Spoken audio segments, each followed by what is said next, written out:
Listen here, girl. I know you think it's a game, but it is absolutely not. Okay, this is the energy supplement from Just Move Supplements. That's right. It's damn near all gone, girl, and that's because I had to get that energy up so I can complete the workout, so I can give y'all this body, this transformation, get into it. Okay, and I'm done working out now, so that's why we're moving on to the protein shake. Oh yes, it's already in there, girl. It's already made right here. This is the mixture of the banana pudding, the chocolate cake, and the buttercream cupcake. And you really want to be fancy, you can go ahead and add that blueberry muffin if that's what you want to do, girl. But for me, it's these three right here. Okay, you put that with some almond milk, you mix it all up in honey. Okay, your muscles have gained life, new energy, agility.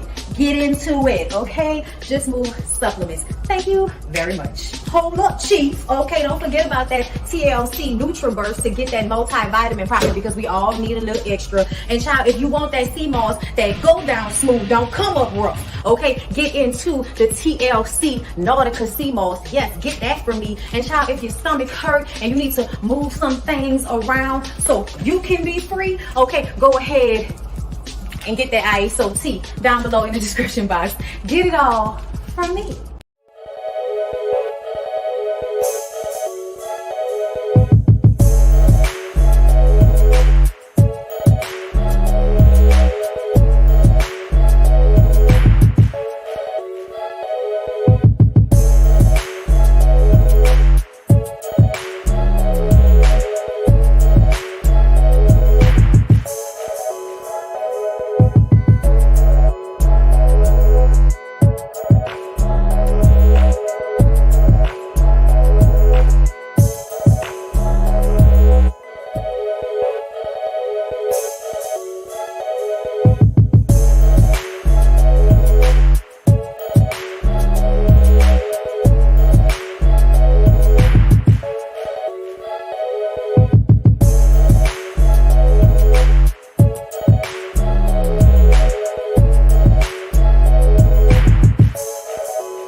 Sorry, y'all know I'm weird. Whatever.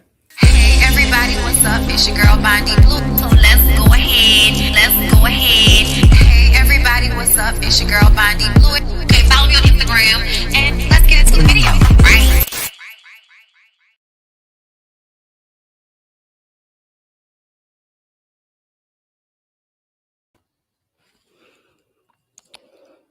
Hey now.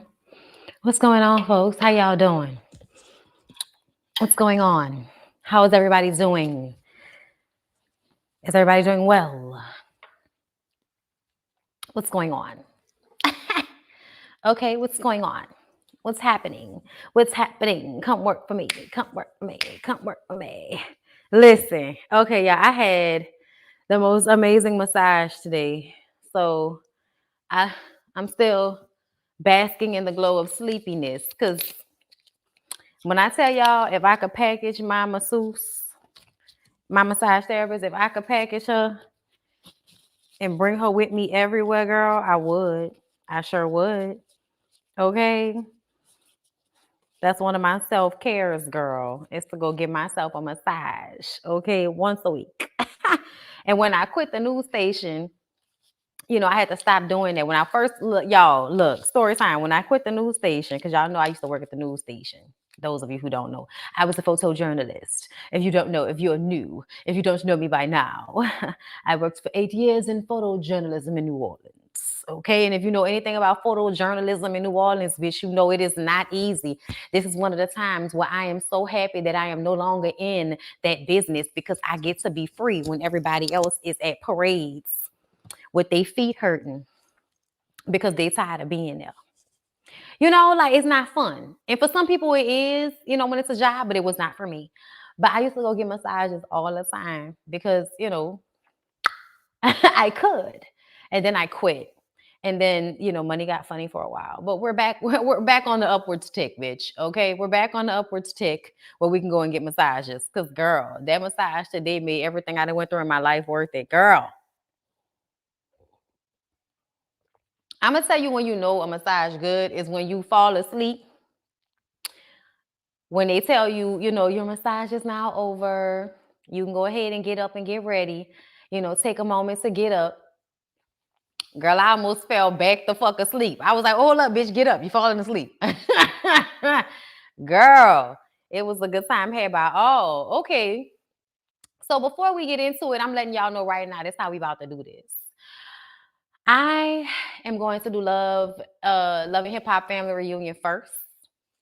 And then I'm going to do Joseline's Cabaret, and the blue mic will come out. And we will do a blow by blow. Even though y'all won't be able to see it, I will be able to see it. And I'll give y'all the blow by blow of what all had happened. Who drop kicked too.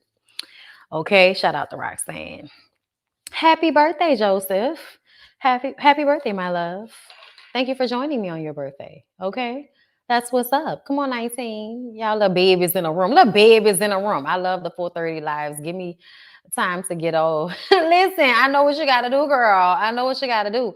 It was because I have so much to do now. Like, I need to start getting up earlier. That's what I need to do. I need to start getting up at 7 o'clock in the morning. Okay. Getting myself together, having my workout done by 9, which is normally when I wake up, trying to get better at getting up early and getting myself together, girl. Okay. That's in the Rolodex of things to do this year, is to get a better schedule and wake up early. Because I was doing it and then I fell off.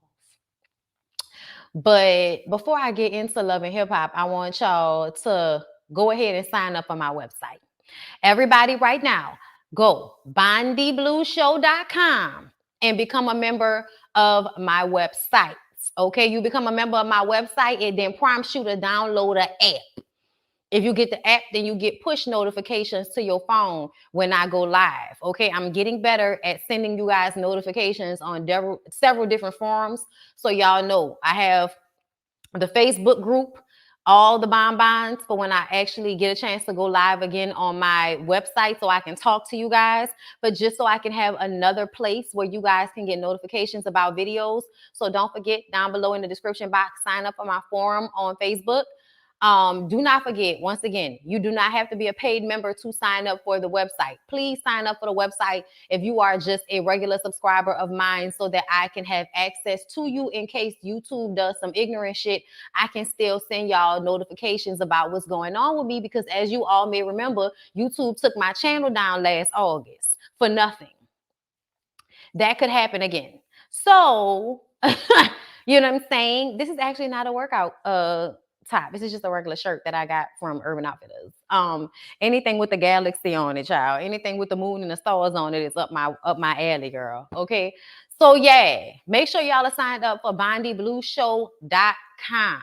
Okay. If you want to support me, become a member. And I'm gonna say this: we have only PayPal as a payment. If you pay, you can get on a computer, okay, and you don't have to sign into PayPal. You can just pay through PayPal.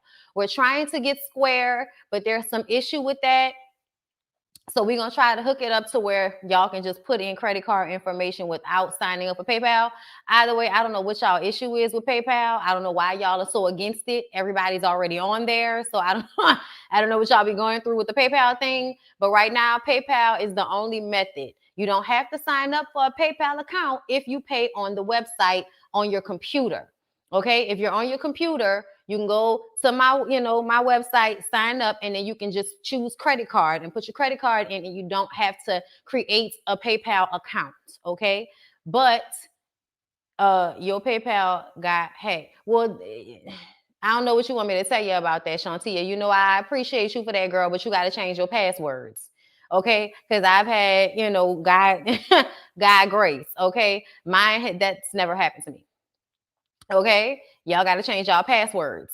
But yes, thank you, Black Latino Media, for the super chat. I appreciate you, love. Okay, but yes, sign up for the website. If you want to wait, then because you don't want to use PayPal and you don't want to get on a computer so that you can just pay through PayPal without creating a PayPal, then you're gonna have to wait until we figure out another form of payment on the site. That's your only options right now.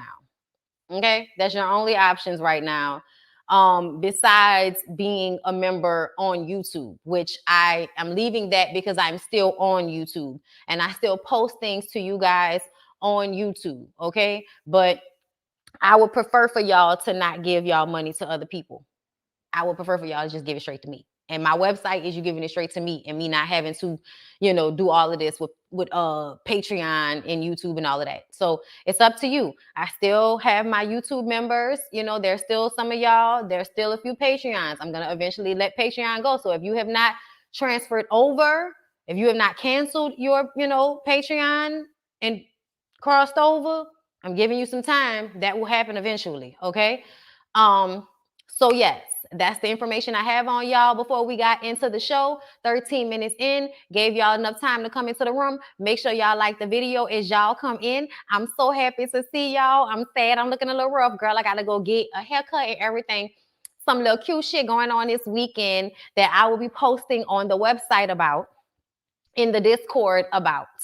Okay, because I'm not sure if I can share it like publicly. So, my paid members, they know what's going on. If they've been on the forum or they're in the Discord, they know what's going on. But all the little stuff along the way, I'll be kind of giving y'all little pieces on the website and on the forum and in the Discord. Everybody has access to the Discord if you are a paid member. If you're not a paid member, go ahead and sign up for that Facebook forum.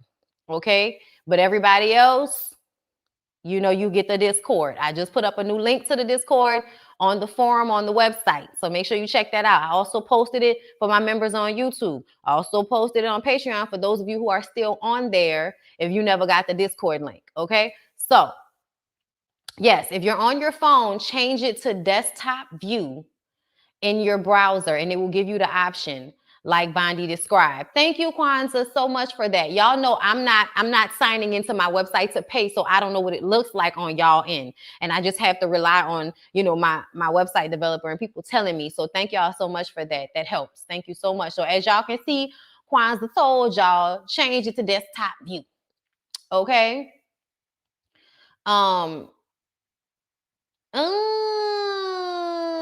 Okay, so it says it was hacked because they sent you an email looking like PayPal saying you needed to update your payment info. And then when you did, okay, so it wasn't just like somebody took your shit from PayPal. You had to go and put your shit in.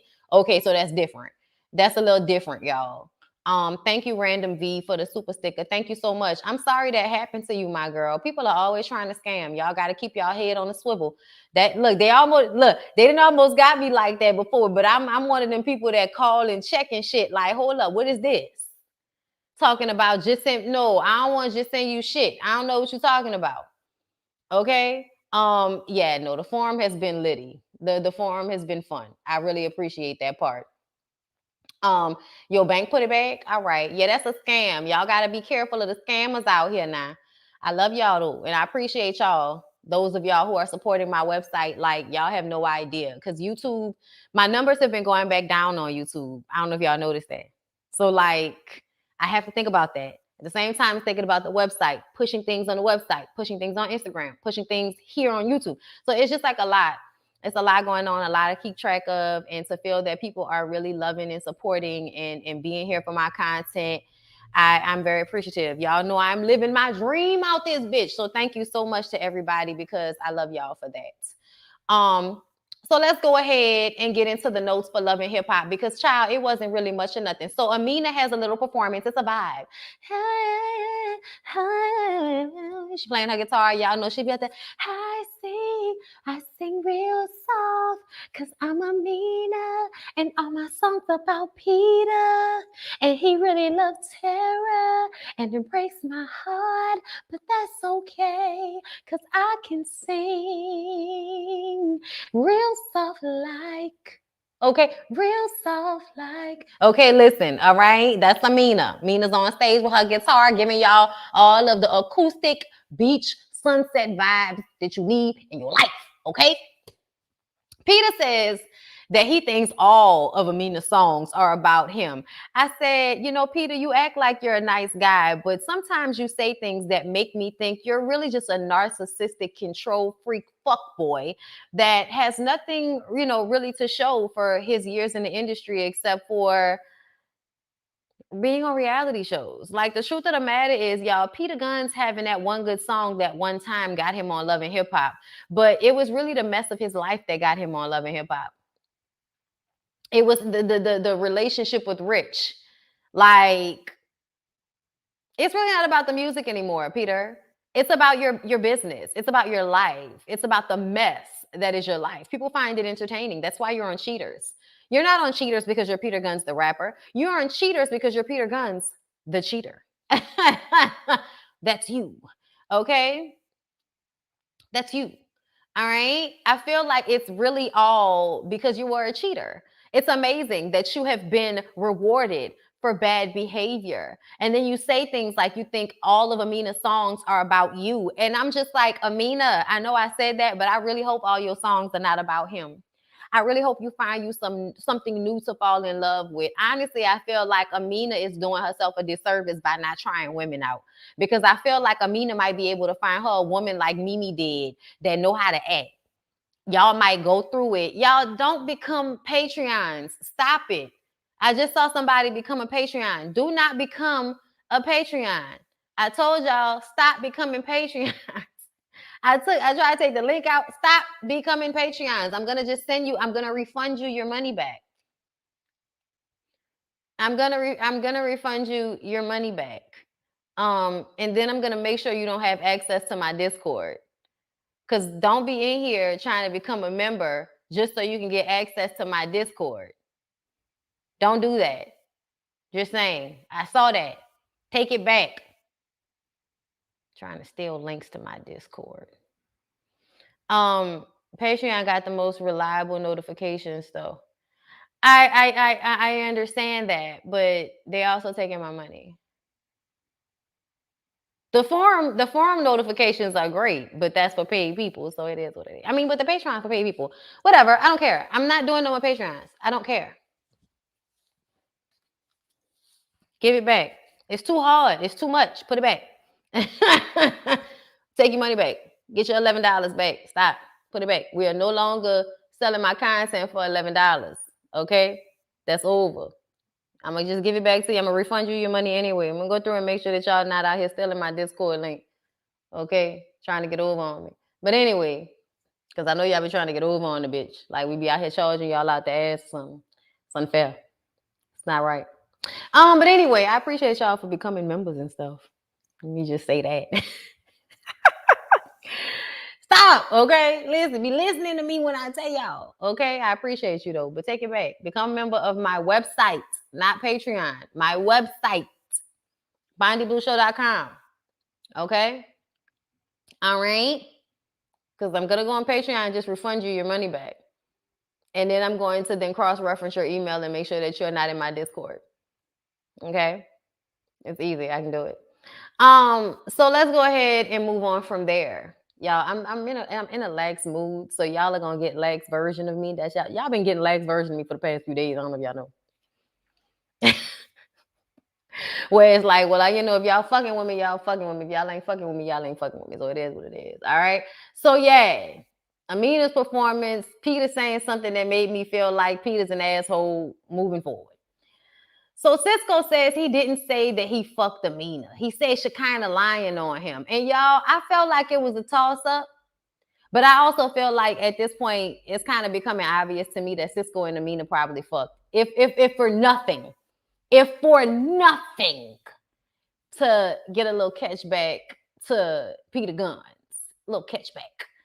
So Sin and Booby are vibing. I don't care. They're talking about expanding their situation outside of this trip. I said, really, Booby? I heard you had another bitch out here in the world. So whatever you had going on with Sin was some little cute shit for the show, but you got a whole girl. You got a whole old lady. You got somebody out in the world that you're already with. So this seems like bullshit.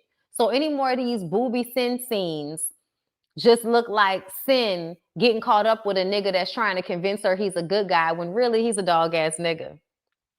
He's a dog ass nigga. I can't stand niggas like Booby. You know why? Because niggas like Booby really do have that good guy shit down to a science until they turn into a fuck boy. You know what I'm saying?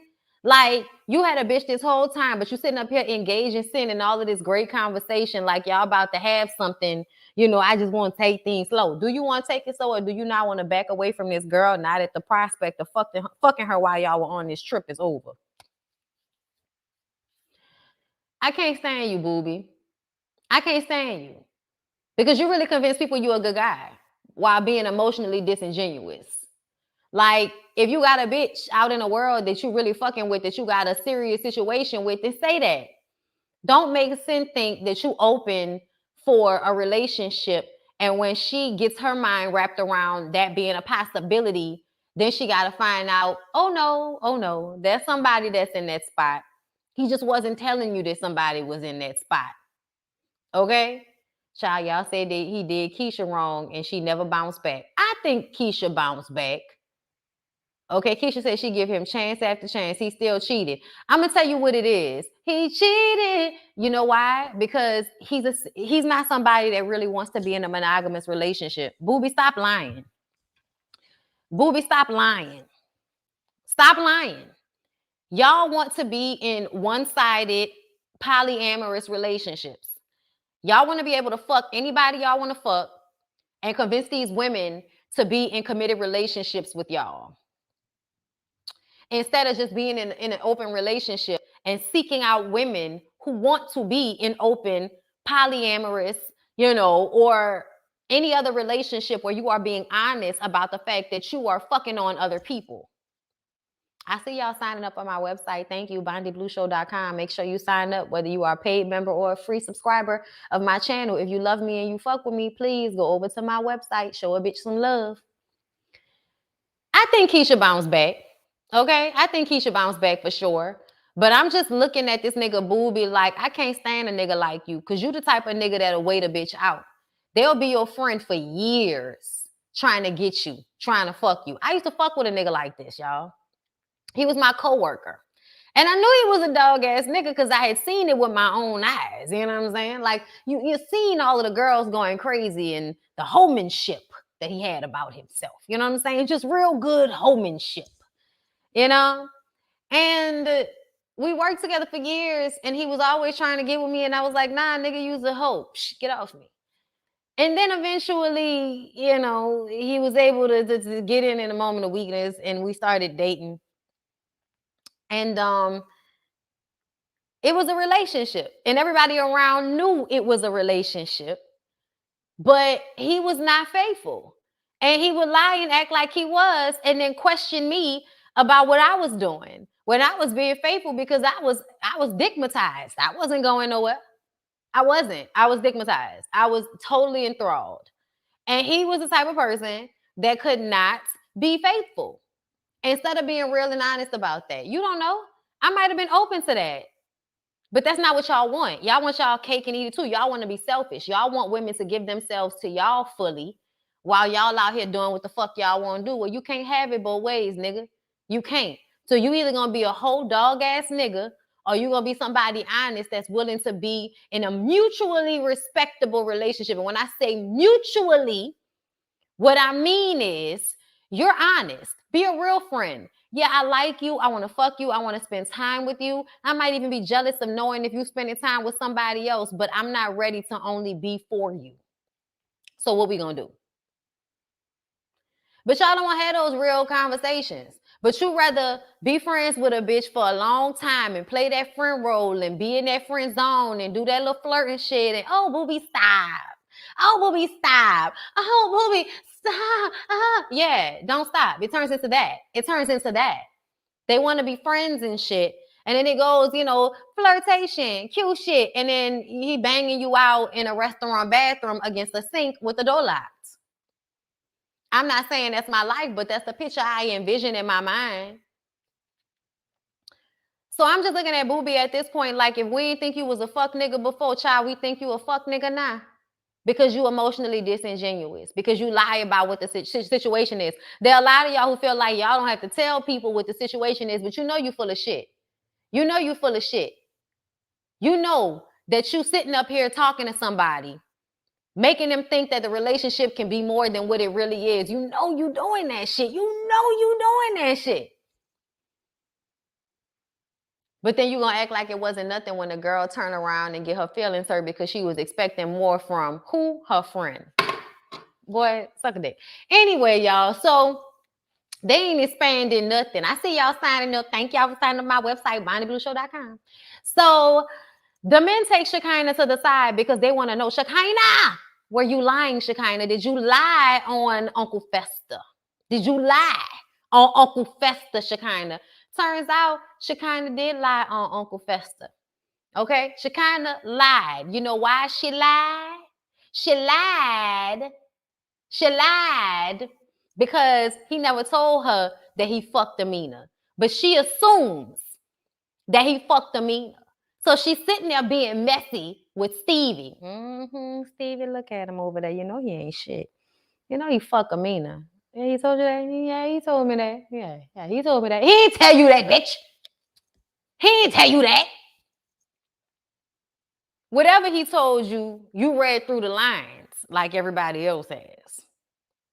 And everybody else realizes that Amina and Cisco definitely probably fucked because ain't nobody making out like that unless they fucking because we grown. And I also didn't like the way it was explained that Cisco brought her home drunk. You know, you brought her home to your house all drunk and shit. And I'm just sitting up here like, that sounds like Amina was getting drunk because Amina wanted you to take advantage of the situation. That's what that sounds like. Y'all, I don't often put the blame on women, you know, like, oh, women are being, you know, manipulative. I don't like to do that because I feel like that goes to that Jezebel bullshit where men have convinced the world that because women are beautiful and sexual and you niggas be weak to our femininity and, you know, all of our allures, y'all get weak to that shit. So all of a sudden the woman becomes the perpetrator of manipulation. She becomes the Jezebel, you know what I'm saying? She becomes the woman that is putting magic, you know, putting her pussy on your nigga forehead. Pop. He don't know what to do. And I don't subscribe to that because I feel like just as much as a woman can be attractive, a nigga can be a dog. A nigga can see a woman that's attractive and know he needs to get away from it and stay away from it, and he's still gonna go and fuck with it, and then he gonna blame the woman for being sexy. I don't subscribe to that great culture that y'all be on. All of that is great culture as far as I'm concerned.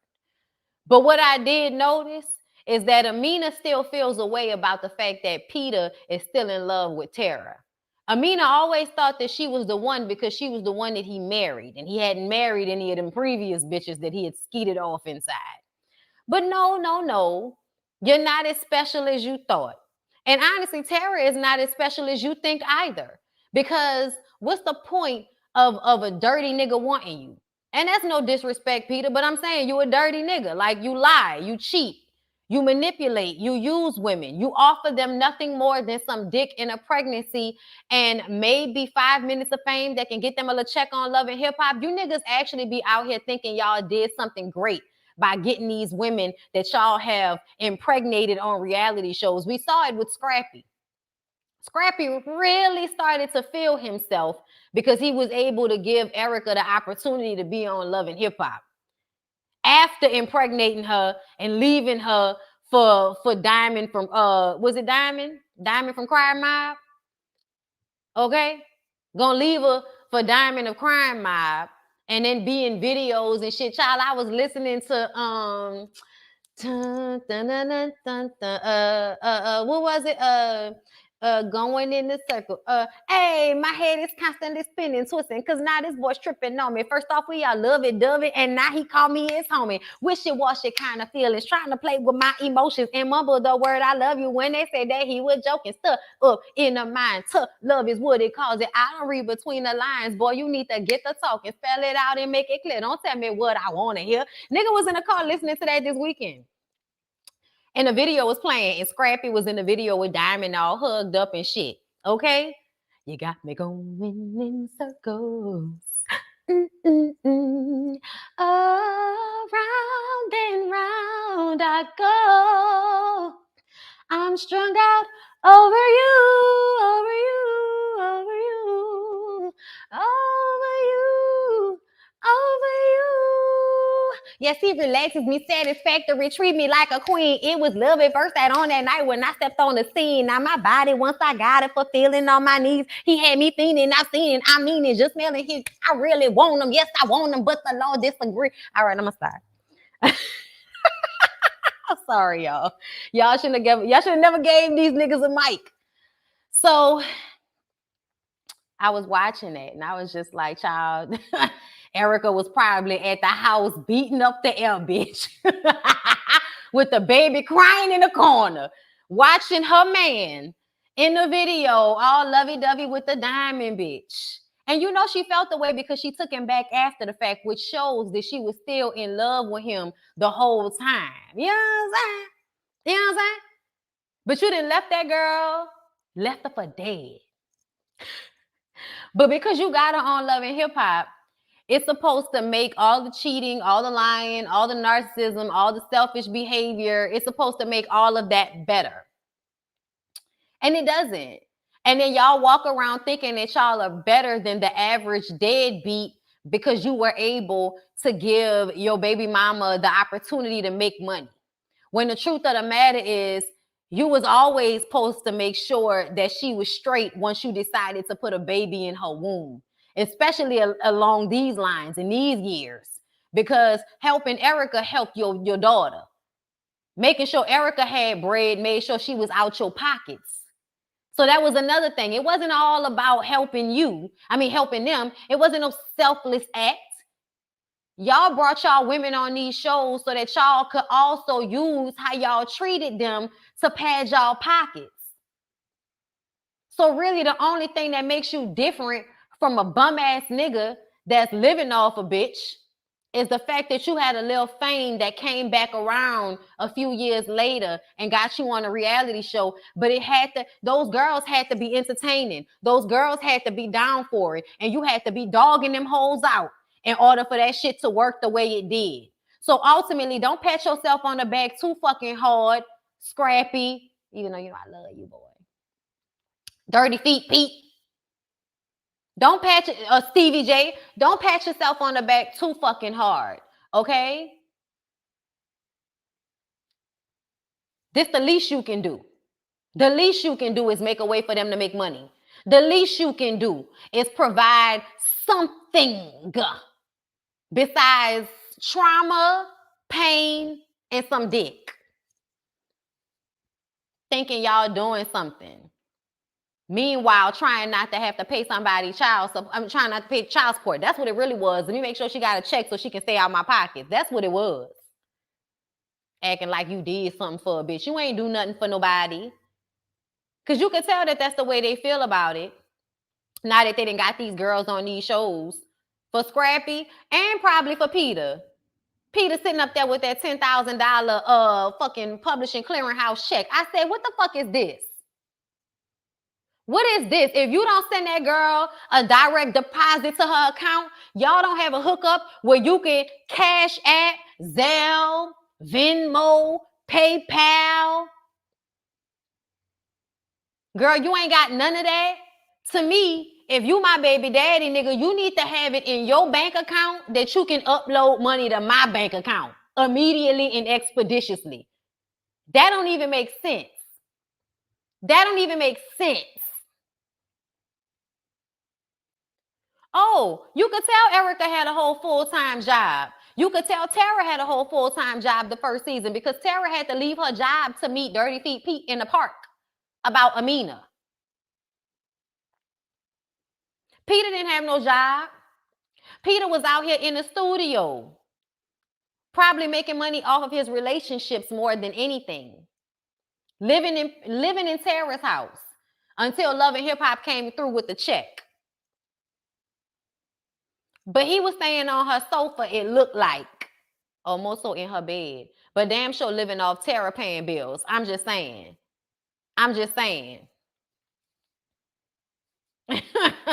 But say what you wanna. It may be different now, but at the beginning, Tara and Peter look just like any other bummy ass nigga who got incredible dick and great charisma, so he was able to trick some smart ass girl into falling in love and getting dickmatized for his ass. Cause that's what y'all do. Y'all absolutely trick women.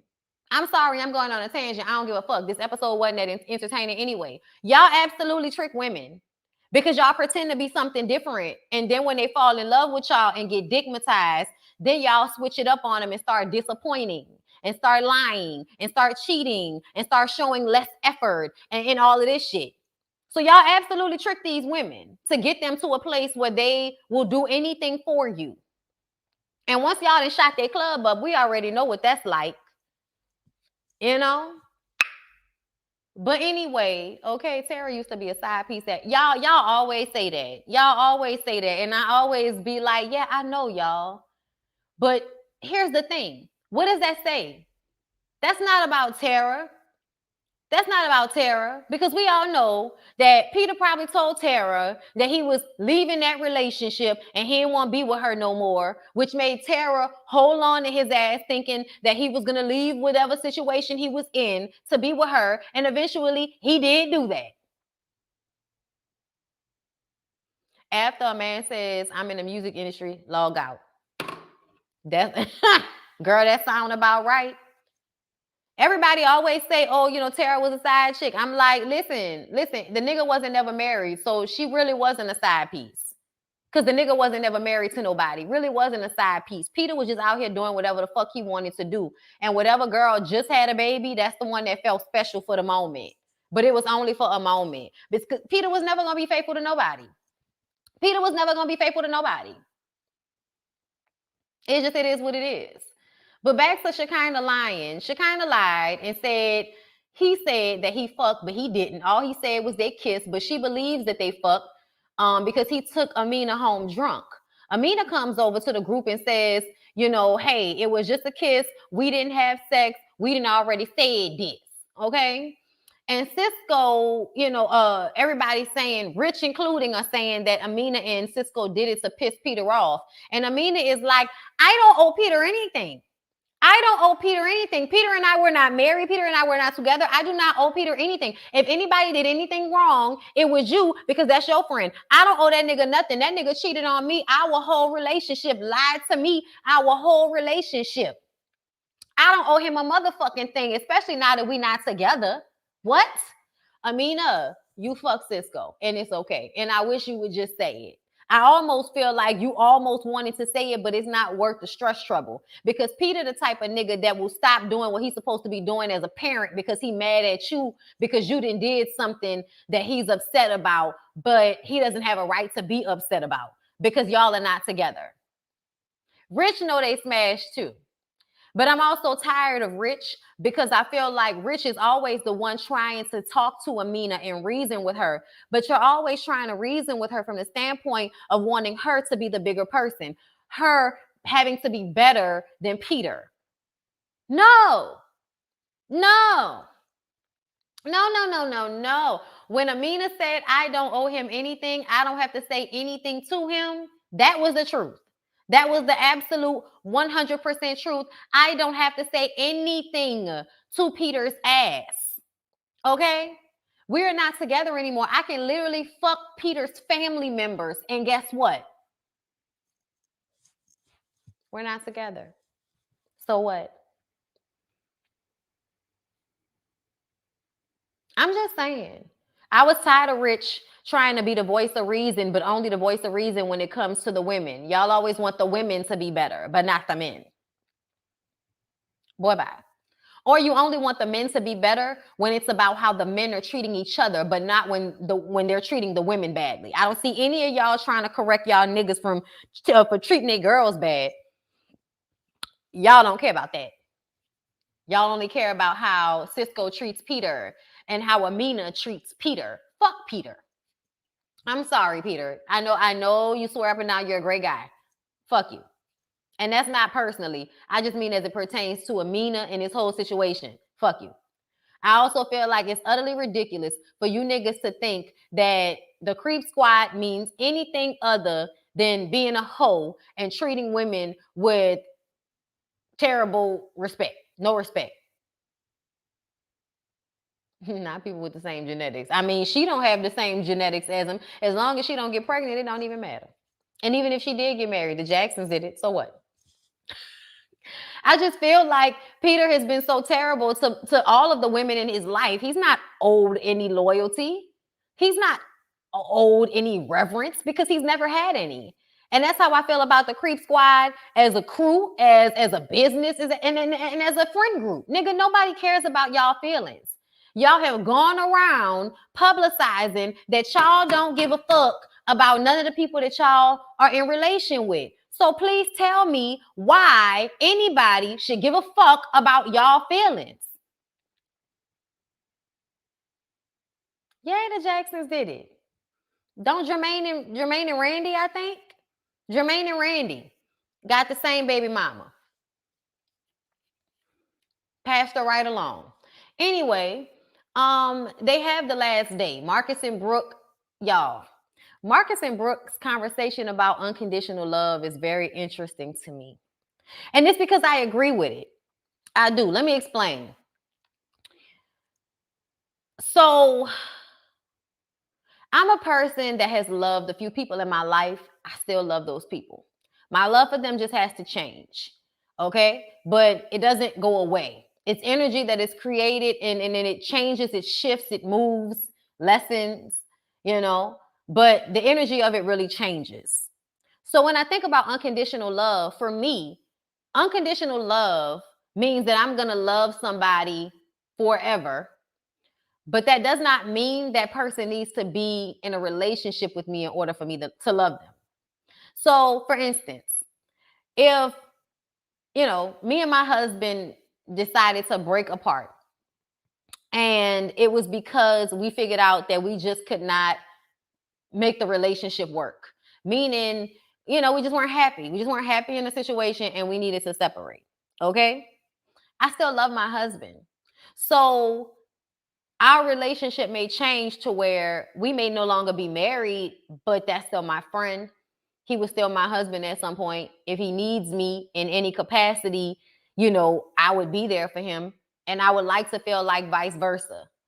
I have an ex-girlfriend that's like one of my best friends. And it's so funny, like my relationship with her is probably the relationship that showed me what unconditional love is when it's not about your family, which is that you find people that you bond, connect, and love in a very strong way. And just because y'all don't need to be together, just because y'all don't need to be in a romantic relationship, doesn't mean that the love changes. It just shifted to a friendship instead of being one of romanticism. So now our relationship is about being supportive to each other as friends, being a listening ear, being a sounding board, being somebody that you can talk about things with that you can't talk to other people about because other people may not understand you to that point. But the relationship is no longer about sex.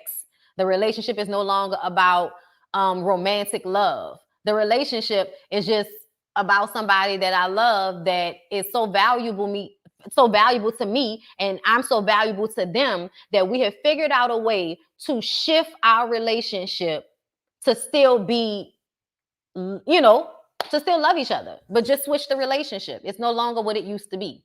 And I've had relationships like that's not the only relationship like that I've had. I had another ex-girlfriend, and an ex-boyfriend that I grew up with that, yeah, we can't be together. We can't even talk all the time like that. But the love is still there. Is it the same as the love for my husband? Fuck no, because I married that nigga. So that love then had to supersede all of the ones prior to it in order for me to even do that. So then, of course, how I feel about him and respecting him and the boundaries in our relationship come first in the order. You know what I'm saying? You just change how you see people. But if you love somebody, then it's okay to love them unconditionally. But if I'm in a relationship like Marcus and Brooke and cheating is not a deal breaker for me, then no, I'm not going to throw my relationship away because throughout the relationship, you fuck somebody, I fuck somebody. because now we've decided that that's not the most important thing. But some people, that's very important, and they feel like they don't want to be outside of that. That's for them. But there are other people that feel differently, and I don't think that's a bad thing, because I feel like there are a lot of y'all that deal with those things anyway. And that's because I've watched relationships, meaning I've watched aunts, uncles, and people, watch their relationships go from when I was young, watching them be together, having kids, their life being that. And then as they get older and their kids grow up, and this person may have cheated in the past, and then that person may have cheated in the past at a different time, but then they worked it out and stayed together. And then at the end of life, it still mattered that the person that they married was there. The husband still made sure that his wife was okay after he was gone. Like, all of the things that they got into that marriage for were still the things that mattered at the end of his life, regardless to the fact that there was cheating during a relationship, probably on both sides. You know what I'm saying? But it ended up not being the most important thing at the end of the day. And I feel like a lot of people in real life really do feel that way, but they don't say that shit. They don't be honest about it.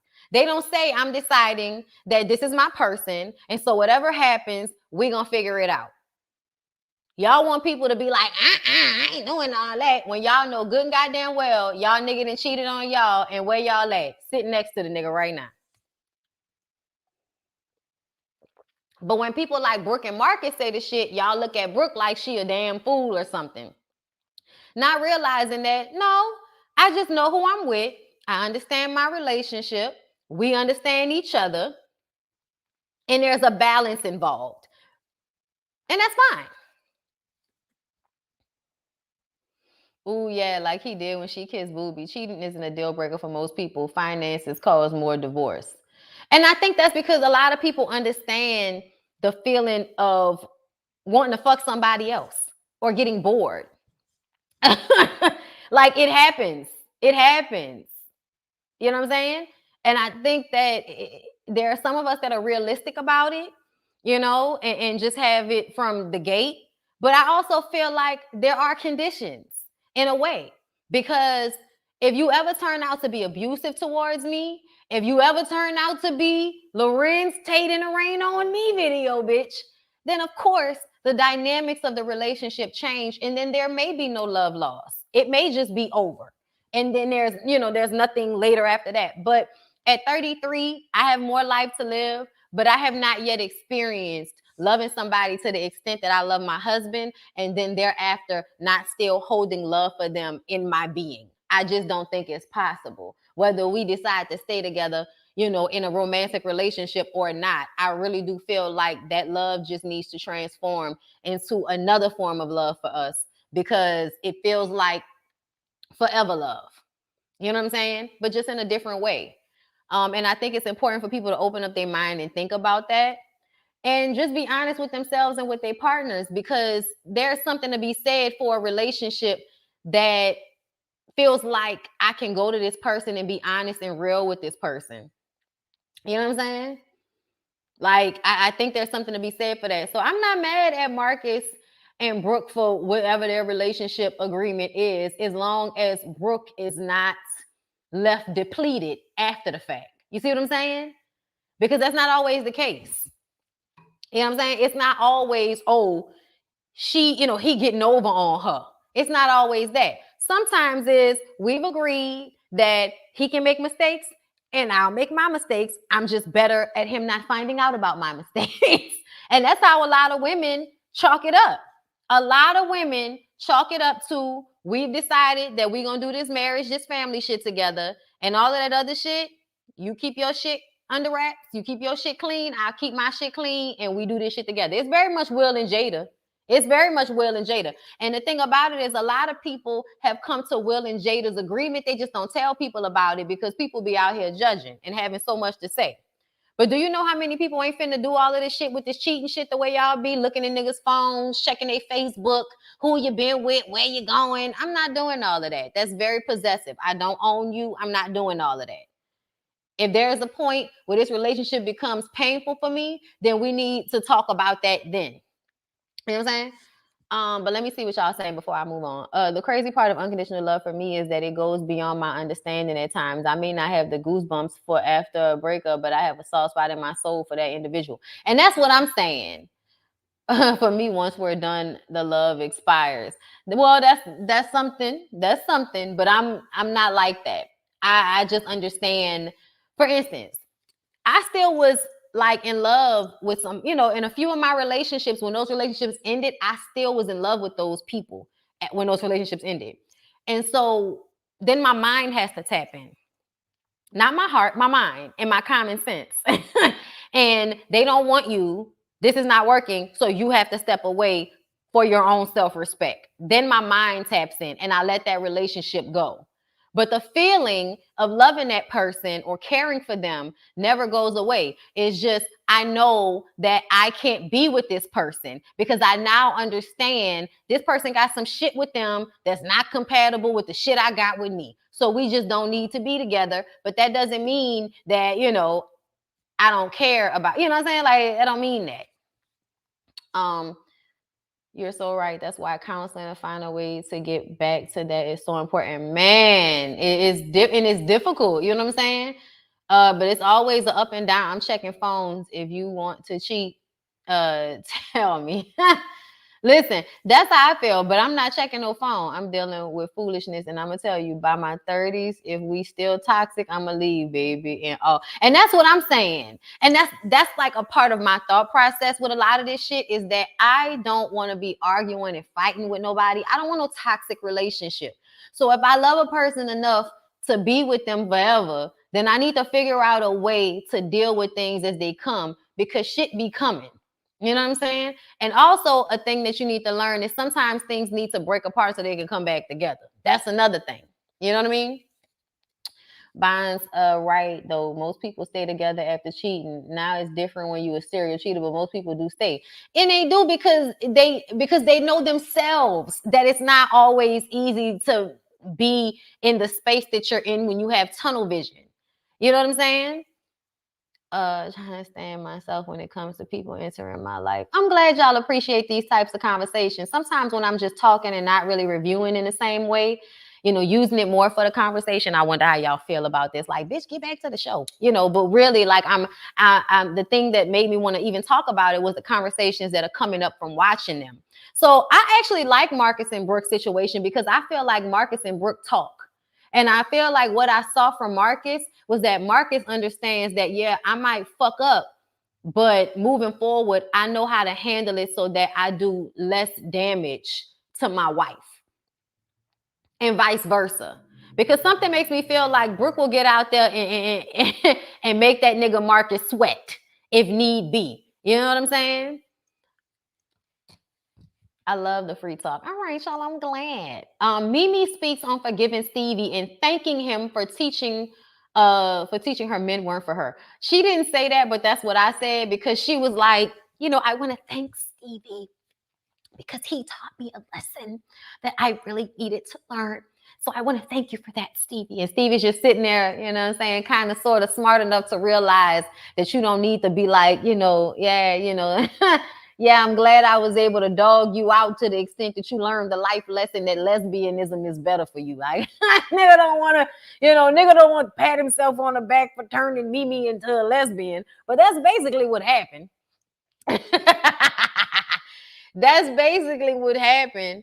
And I feel like Mimi was low-key shading him because I would like to hope that you would not thank somebody for hurting you just because it taught you a life lesson. Let me tell you something. Life teaches you lessons whether you like it or not. Life is teaching me as I'm sitting here, okay? Every moment is a moment to learn from something, if you ask me, okay? But I'm not thanking Stevie for teaching me that vagina was a better bet. I'm just not. But I felt like that's what she did because Mimi is so gracious. Stevie's so jealous of Mimi's fan. Oh, he can't stand Ty.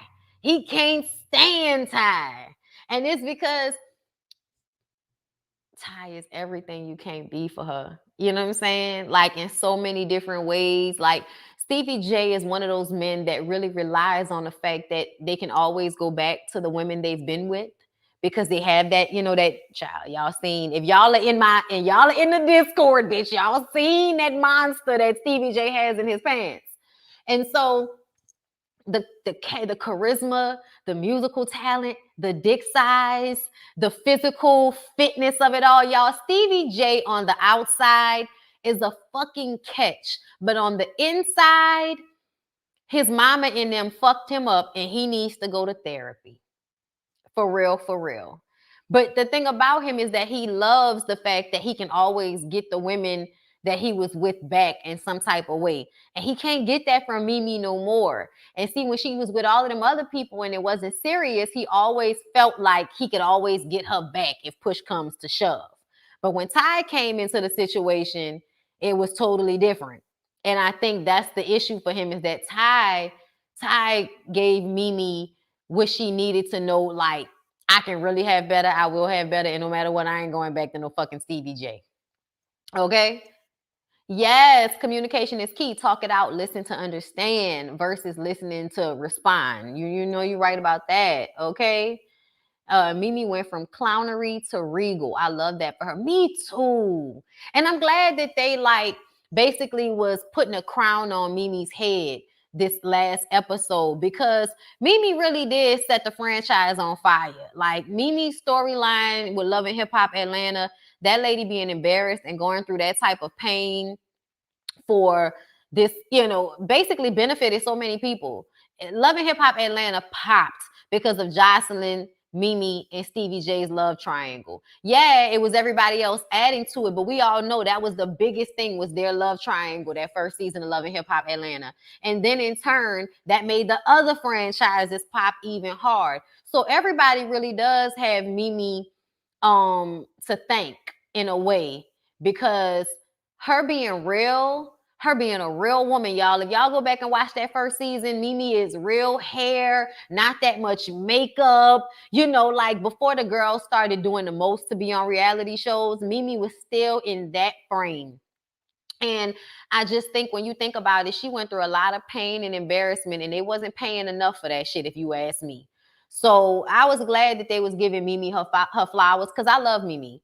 Y'all, Mimi is like one of my favorite people from Love and Hip Hop ever. Like, I will always love Mimi. I don't know why, but I just feel like certain people on these shows, because it's been a decade of me reviewing them and knowing their business and all of that, you feel like they family in a way. So I will always love Mimi. I will always have love for Mimi, because Mimi went through a lot.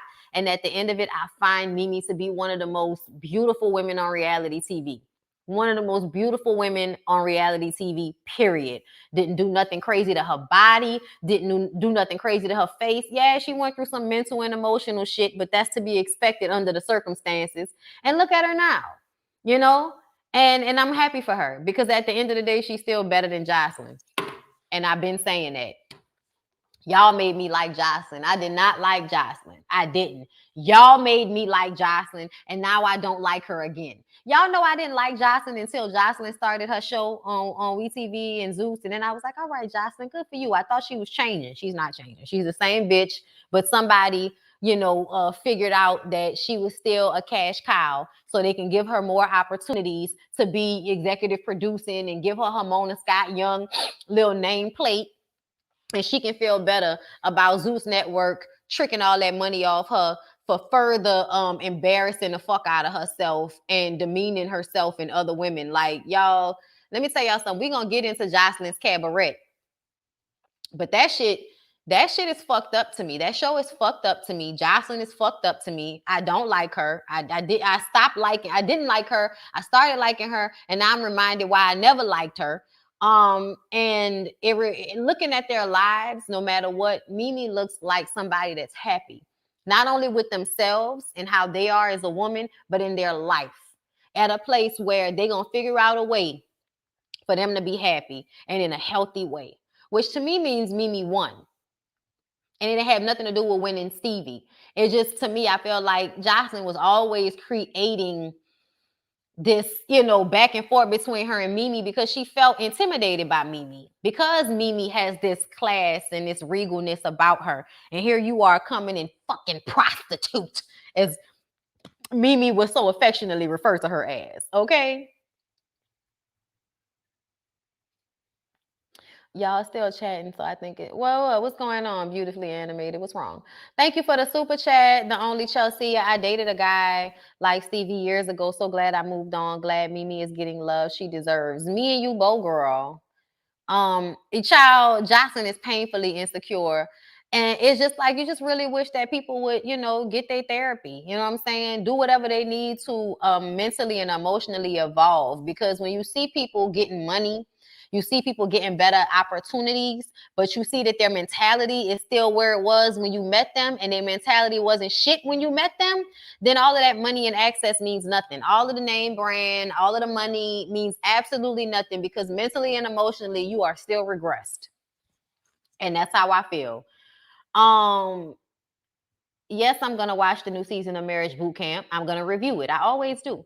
And I also am going to review Love and Marriage DMV. Y'all already know I done DM'd Monique. So y'all hit her up and tell her I said answer my DM.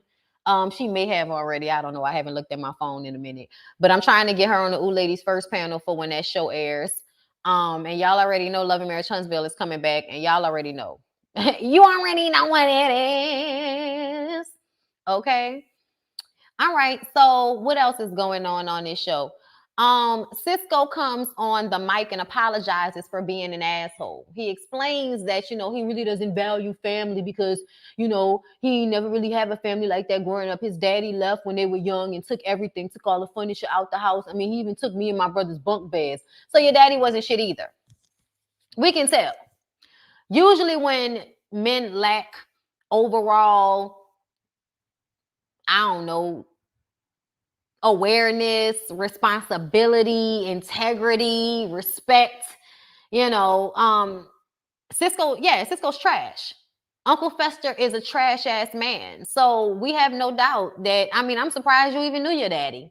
Because when we met your mama was giving I used to be a prostitute vibes. And that's no shade, but your mama was giving I used to be a prostitute vibes. So, I'm not saying that in a way to like judge women who are prostitutes, but y'all go watch that season when Cisco had his mama on that fucking show and tell me that she don't look like somebody that was more worried about fucking and drugs than raising her kids. Okay? And when women be more worried about fucking and drugs than raising their kids, what do they usually end up being, whether they want to or not? Prostitutes. It is what it is.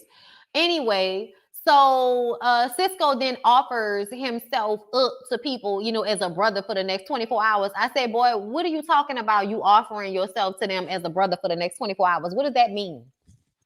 What does that mean? That doesn't mean anything to me. That doesn't mean anything to me. You've been on this trip for 7 days. Now you want to extend yourself to everybody. Now you want to stop being an asshole. Now you want to apologize, Uncle Fester. You need to go check yourself into a fucking facility.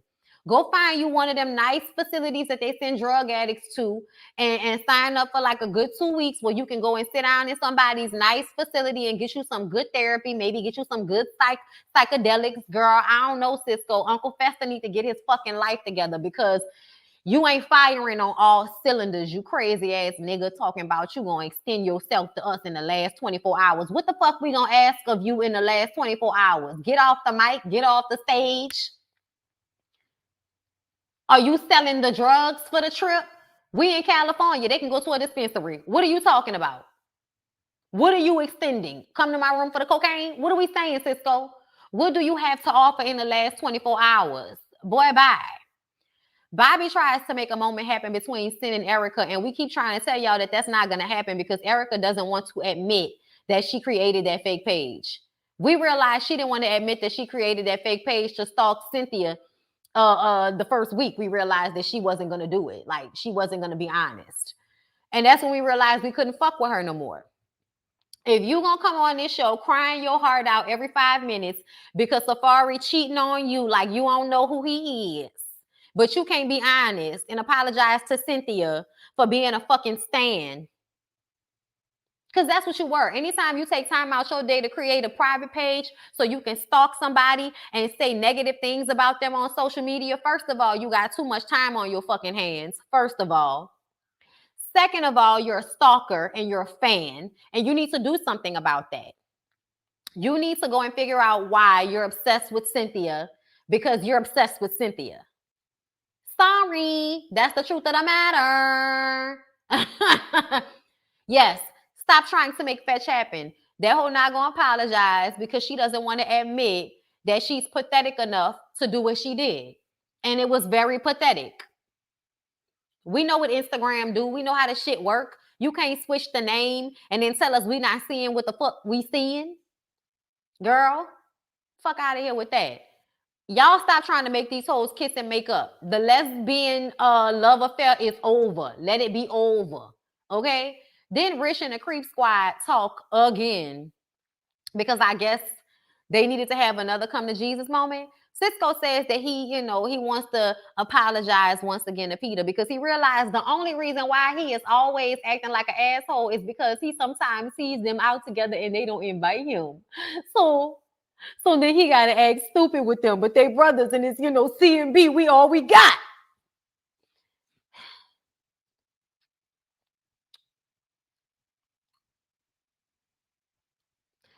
Men who have no emotional intelligence when it comes to the women that they have relationships with, but want to cry and talk about their feelings and be communicative when it's with their male friends. Are y'all going to admit that y'all aren't 100% heterosexual or what? What do we need? What kind of conversation do we need to have for niggas like Cisco, Rich, and Peter to admit that y'all secretly kind of hate women? Y'all might like fucking them, but y'all hate women, which is why y'all have all of the patience.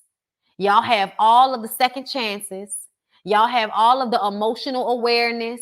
Y'all have all of the sharing of the emotions. Y'all have all of that with one another. But you don't have it with the women who you put your naked penises inside. Because we saw on Marriage Boot Camp the way, and we didn't even need to see the preview to Marriage Boot Camp to know the way Rich treats Mariah Lynn. It's just the fact that Mariah Lynn is still fucking Rich that we're surprised about. But the truth of the matter is, that's the prime example. Rich has all of the awareness in the world for Peter and Cisco, but treats Lil Mariah Lynn like she is gum on the bottom of his fucking shoe.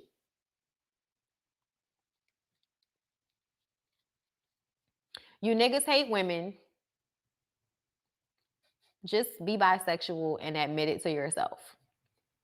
Because I need to understand why you have all the understanding and all of the emotional intelligence that you can, bear, because we know y'all don't have a lot.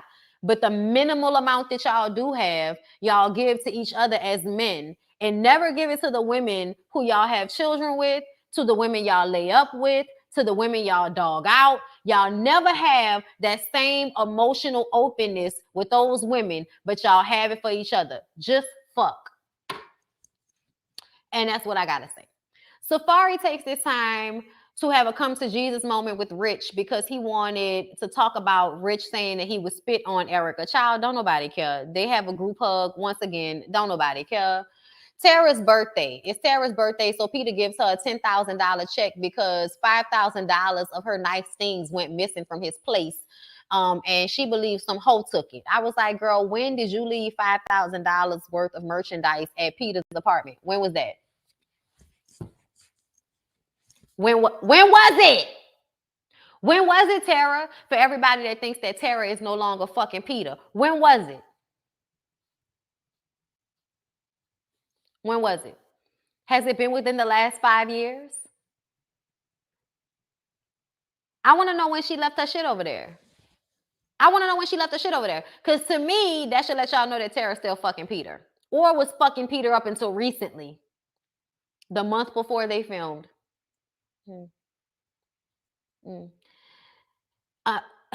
Neither Tara nor Amina should have anything of value in Peter's home with the exception of their children. So if you have things in Peter's place, it's because you were fucking him. Moving on from there. So Tara and Amina joke in a confessional that Tara may need to send, that Amina may need to send Tara some Uber money in case that check bounce. The fact that y'all can rely on each other more financially than y'all can rely on him says a lot. That joke, and this is why I told y'all, don't jump to feel like Amina shouldn't have anything to say about Tara's kids with Peter. Don't jump to feel that way. Don't. Because it is very obvious that when the two of those women cannot depend on that nigga, they depend on each other. Which is why she said, if this check bounce, Amina, you might have to give me some Uber money. And it may have been a joke, but people only joke about things that are low-key real to them. You know what I'm saying? A joke like that means that there have been times before that Peter was supposed to give either one of us something and he didn't give it to us, and we may have needed it, so the other one came through in a clutch. But yeah, go on believing that Tara isn't fucking Peter anymore, and go on believing that Tara and Amina don't have a friendship at this point. For them to even laugh about her slapping that marriage license down on the table. But the reason why they're friends is because I think Amina needs Tara in some way, because she needs somebody that understands what she goes through with Peter. And Tara needs that same thing.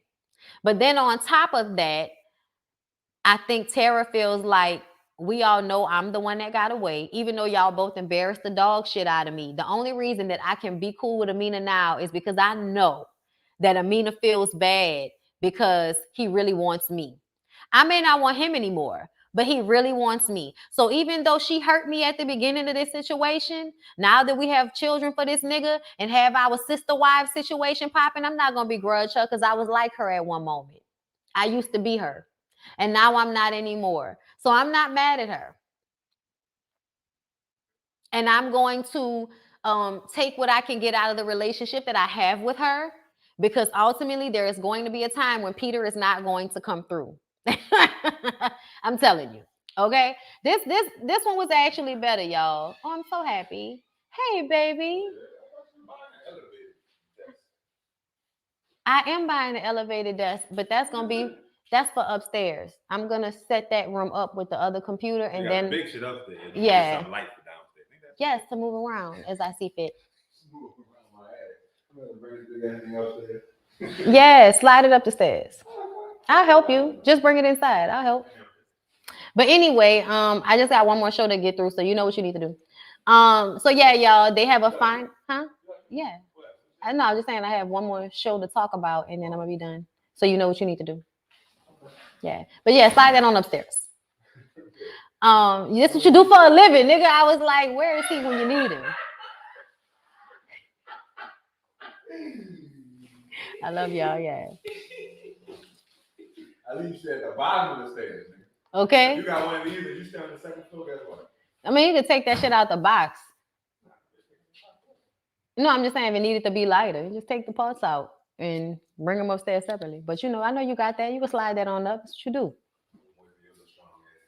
I ain't that strong. Anyway, so they have the final talent show. She kind of got on stage and roast everybody, much like I would have done, but I would have been better at it. Safari sleeps instead of dances or raps. I was like, were you looking for an opportunity to not annoy us because you did not succeed? The moment when we actually were expecting you to sing and dance, you decided to lay down on stage and go to sleep. Nigga, if you don't put a ice box in your fucking heart or something, like, and slide around this stage like oh Mariana Genuine, like we know you can. Stupid ass. Anyway, Bobby does magic, which was hilarious, and I loved it. And then they act out some of their scenes on the show, which is another thing that I wanted to do with you guys for the website. I might do that like in a Zoom or something and then put it on. I don't know. I got to figure out because I want to go. No, you know what? I'm going to do it on my cell phone.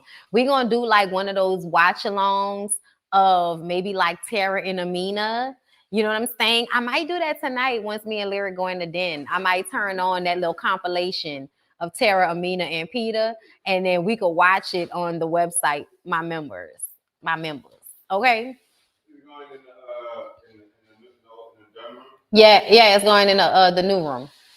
You hurt me to my core, okay? To my core.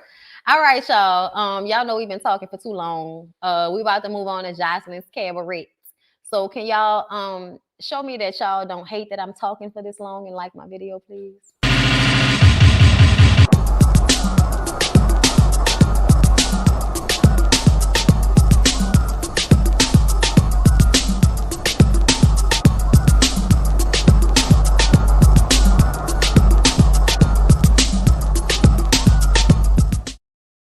Okay, footwork. All right, y'all, hold up. All right. Welcome to Vegas, baby. I wanna ride it, baby. Give me Rubens, give me diamonds, give me diamond, baby. I want a red dress. I wanna go shopping. Be not let me in. Me, I wanna ride. I wanna ride. I wanna ride. I wanna ride. I wanna ride. I wanna ride. Hold up, y'all. Let me get my earbuds. Let me get my earbuds, and we gonna watch the beginning of Joseline's Cabaret when the fight all went down, so I can give y'all a blow by blow with the mic. Okay, so just give me a second.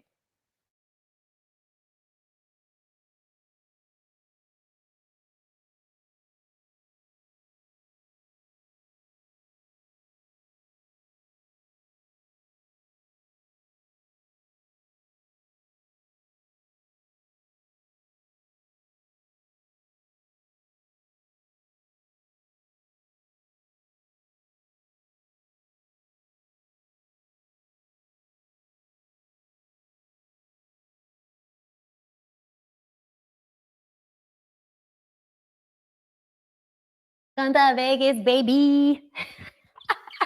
I want to ride. I want to ride. I'm so mad. I have therapy in 10 minutes because this part I've been waiting on. I'm sorry that I've been talking for so long. I should have been got to this. I'm sorry, but you're going to catch the playback, love. But we about to get into it.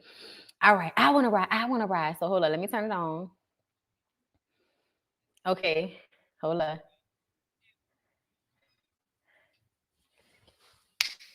I want to ride. I want to ride. Let me see if I can do it. I want to. There's some holes in the inside. There's some holes in it. Some holes. All right. My tight's too tight. Whatever. Did I do it? Did I do it? I don't. You know what? I need to have just underwear on so I can make the. Oh, sorry. Okay. All right. Hold up. I gotta make it another one. My check is up. My check is up. My check is up. My check is up. My check is up. My check is up. Okay, we ready? Let's do it. All right. So right now they're fighting. Okay, we got Capri and we got Wet Wet. Oh, they picked Wet Wet up off the floor. Security picked her up. This horse out here is really out here pulling each other hair for what? Because you told them to, bitch. Because you told them to. Listen, you didn't shut her the fuck up. You did not shut her the fuck up. You did not. That girl never stopped talking. Wet Wet never stopped screaming. Cause you lost, bitch. Cause you lost, bitch. She won't shut up, Capri. There's nothing you can do about it. Oh no, not Diamond hitting her in the face with the water bottle. With a whole, she didn't throw it. She hit her with a water bottle. And now y'all trying to jump her. Capri trying to jump her. Diamond trying to jump her. The Raven bitch trying to jump her. Oh, but Wet Wet has somebody by the hair, bitch. Wet Wet got somebody by the hair. Child, Wet Wet look like y'all ever seen I'm gonna get you sucker? I'm gonna get you sucker. That's what she looked like. She ain't got no lashes on. Her wig is gone and peeled back, so it's buku forehead and then wig cap. Capri takes the wig from Raven. Raven wanted to fight her, but she was like, give me the wig, bitch. Oh my God. You know why you see red, Capri? Because those nasty eyelashes gave you an eye infection, you weird ass bitch. Okay. I really want Wet Wet to fix her bra. Put your titties away. Those titties look like on Mardi Gras, when you put the fake titties on your chest, like the plastic fake titties from Mardi Gras. That's what Wet titties look like. That's what Wet titties look like. No, they can't fight. Capri can't fight. EJ Johnson cannot fight. She cannot fight. And what? And what? And you know what I didn't like about K Capri? Her trying to talk to Joseline. She over here calling you Jay. You not getting mad about wet Joseline? You not getting mad? Ain't nobody getting mad, child getting wet. Ain't nobody getting mad on your behalf, bitch. Ain't nobody getting mad on your behalf, bitch. Joseline don't give a fuck. Joseline just standing there. And what, bitch? It was on like Donkey Kong. So Capri tried to get at her. They're behind the bar now. Wet is not backing down. Security is in between them, but Wet is still throwing her hands, okay? Still throwing those hands. All right. She not about to let no motherfucking bitch jump her. That's right, Wet. You don't let them hoes jump you. Okay, listen, Wet is about to do exactly what I told her to do last episode, which is pick a bottle up on that big ass bitch. So now Capri is throwing shit. So she threw a can and it hit the bitch in the face. Now she mad. Come here. What do you mean come here? What do you mean come here? No, bitch, come get me. Yeah, she cut her. Lollipop, me and you were both ecstatic. Lollipop said that she was so happy when Capri got hit in the face with the Red Bull bottle. And I was like, me too. Me too. I'm so glad Wet had that awesome aim. Now she picked up a bottle, but K Capri got close. Now she hitting her in the head, but they hitting each other. They punching each other. They punching. Capri, you too fucking big for this girl to be giving you this much run for your money. You not even really whipping her ass like that. You are not. Wet got the grace of God. Y'all thought Gaia had Jesus with him. Wet had the Lord with her. Wet had the Lord with her. Girl, where is this white girl? Who is she? Where is she? Jordan, go away. Jordan, go away. Jordan, go away. I don't even be seeing you at no other time. Capri is on the ground screaming and howling like a fucking nut. Joseline is now on the bar telling them that's it. That's enough. Stop. That's enough. But Capri is not stopping. Capri thought she was going to be able to mop that girl and it was going to be okay. Now Wet is twerking on the bar. Now Wet is twerking and Capri is so upset. Oh my God. Capri is screaming. You didn't beat her ass. Capri, you did not. If she's still able to twerk, you did not beat her ass. I'm Lollipop. I am Lollipop here. I am Lollipop. I am enjoying it. It is hilarious. Right. Capri, you just mad you lost. Capri is mad that her big ass lost. And now she wants to pick on the weakest link.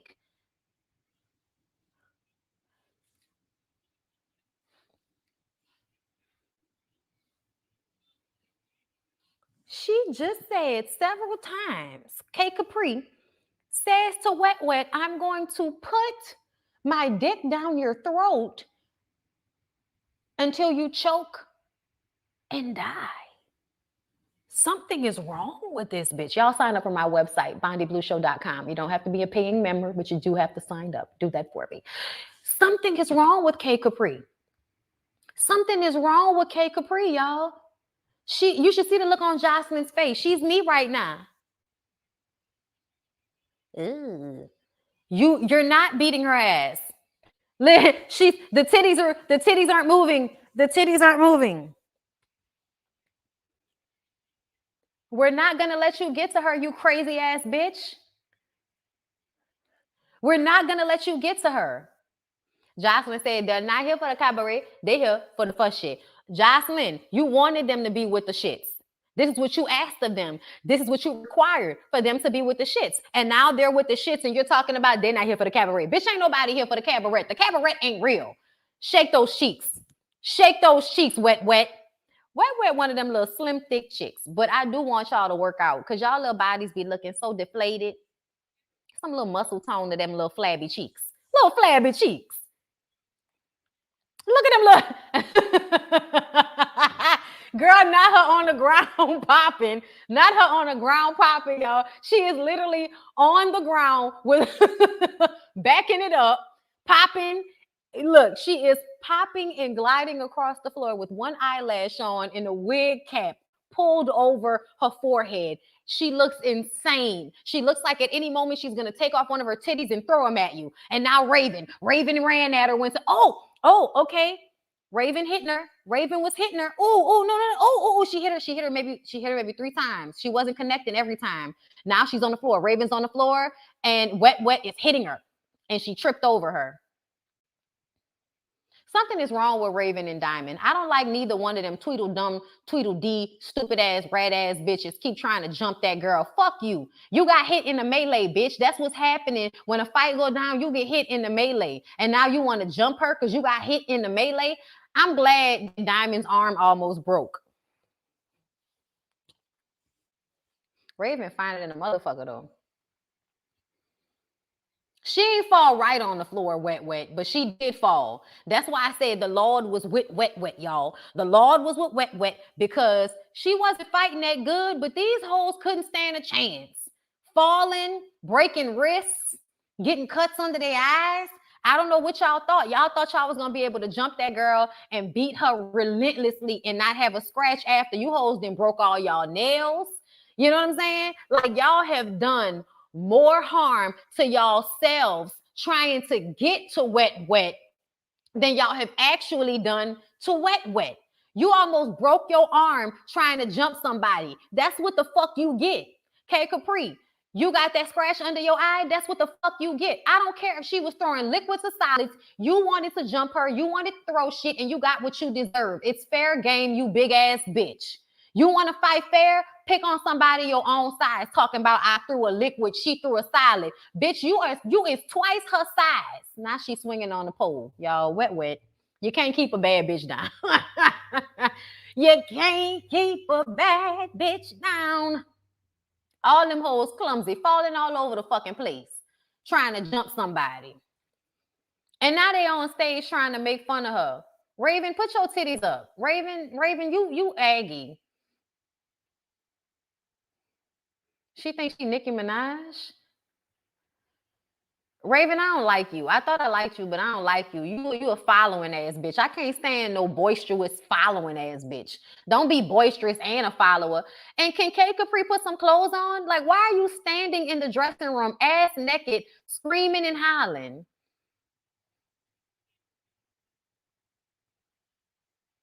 That post security guard. They the same height. Raven want to be B Simone so bad. You know, girl, listen, I don't know why. Only B Simone should be B Simone, girl. Capri got cut. Diamond got her arm messed up. Raven back should have hurt from that trip and fall. Bruh. Riri says that she wanted them to let the winners enjoy their moment. I'm like, ain't y'all gonna enjoy y'all moment when y'all perform in a club for the first time? Enjoy your moment then, bitch. This is Joseline's Cabaret, where we here to fight and show our ass. And that's what we here to do. Child K Capri is still screaming. She is still screaming. Gaia said that Gaia said that young man needs to learn how to be a gentleman. Gaia, you ain't shit. I don't like you neither. You did hold your own wet. I don't know how they made you the MVP because we ain't even like your aggravating ass like that. But they made you the MVP, bitch.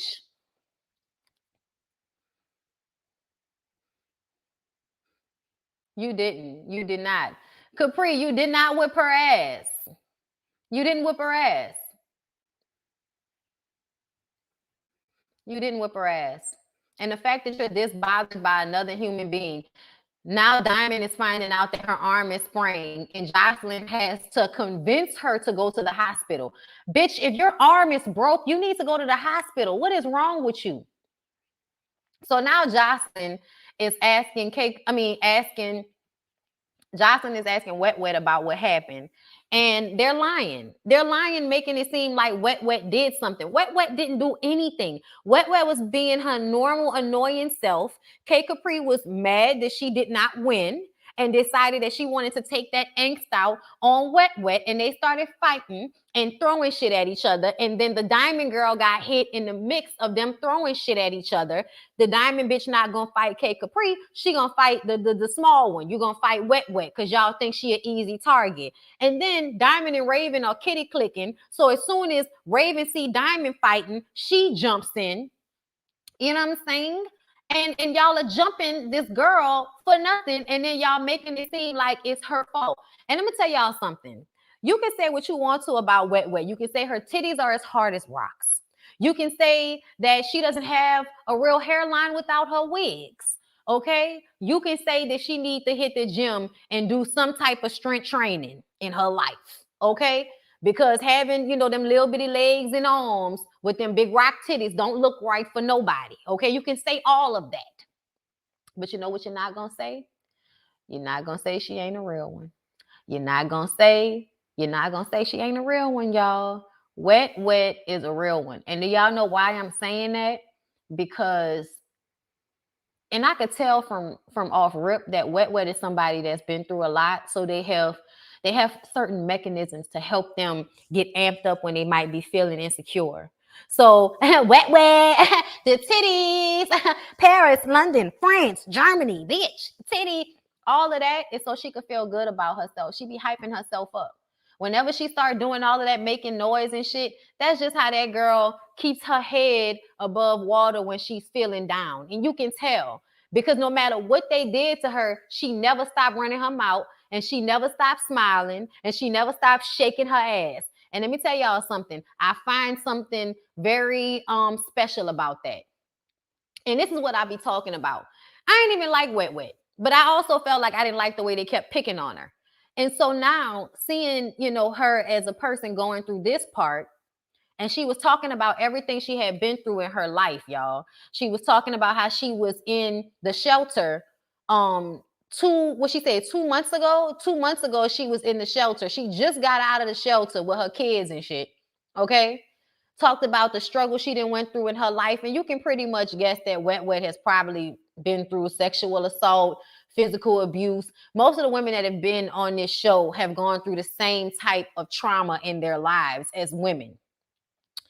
And when she was talking about everything she'd been through, and she was like, that's why I keep smiling. That's why I don't let none of these bitches get me down. When she was talking to the producer about how she has to stay smiling because everything she'd been through in her life, I said, and that's the exact reason why, even if that girl was working on my fucking nerves, I would have just went and smoked a joke. I would have went and hit a shot. I would have went and did something to collect myself. If somebody was working on my nerves that much, I would take myself out the equation. Do you know why? Because what that girl has to do in order for her to be in a good headspace is what she has to do for her to be in a good headspace. Her talking shouldn't bother nobody that much. Her running her mouth should not bother another human being to the point where they're trying to kill her because she refuses to shut up, because she refuses to let you beat her down. I loved Wet Wet for that. Okay? If she had an interview with Soft White Underbelly, I would definitely watch it. Right? Child, that shit be making me sad. I can't watch all of them. But I'm just saying, y'all, I realized that about Wet Wet. And let me tell y'all something. There's something about a woman that refuses to let people get them down that I will respect. I don't give a fuck how much she, showing off them crazy looking titties. I don't care how much she's shaking them flabby ass cheeks or how much she allow y'all to disrespect her as a person and a whole human being to be on this platform. At the end of the day, that girl refused for y'all to dim her energy, for y'all to dim her spirit. And I can't do nothing but respect that shit. Like, I'm sorry, y'all. I can't do nothing but respect Wet Wet at this point because y'all were really trying. Y'all were trying so hard to beat that lady down for nothing other than her just being herself and that clashing with you in a moment where you can't control yourself, K Capri. I am definitely here for Wet Wet, aka Tasha. So she finally goes to go put her clothes on, and fucking Gaia is hiding under a desk like a crazy person. And Like, why are you hiding under the fucking table? Like, why is you hiding under the table, you weird ass bitch? Gaia is another one with a beautiful body, though. Like, Lord have mercy. That bitch body is beautiful. You can tell she work out. Anyway, I still don't like how crazy she is.